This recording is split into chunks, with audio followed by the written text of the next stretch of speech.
नाजरीन, आपको इंतहाई अफसोसनाक खबर से आगाह कर रहे हैं। कराची गुलिस्तान जौहर में पुलिस मुकाबला, मुलजमान की फायरिंग से सब इंस्पेक्टर शहीद। मजीद तफसीलात बता रहे हैं ब्यूरो चीफ कराची जावेद पारिक। जी जावेद पारिक, तफसीलात से आगाह कीजिएगा। जी बिल्कुल, सिंध पुलिस अपने एक बहादुर अफसर से महरूम हो गई। SHO लांडी सब इंस्पेक्टर रहीम खान थाना गुलिस्तान जौहर की हदूद में कुछ देर कबल दहशतगर्दों की फायरिंग से मुकाबले में शहीद हो गए। इन्नल्लाह व इन्ना इलैहि राजिऊन।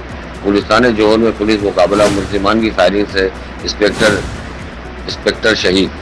SSP एस्ट पुलिस और मुल्जिमान में फायरिंग का दो तरफा तबादला हुआ। SSP एस्ट शहीद पुलिस अफसर की शनाख्त इंस्पेक्टर रहीम खान के नाम से हुई। जी, कैमरामैन अंजुम इंसारी के साथ Mohammad Javed Parikh, bureau chief 29 news Karachi. जी जावेद पारिक, आपका बहुत शुक्रिया।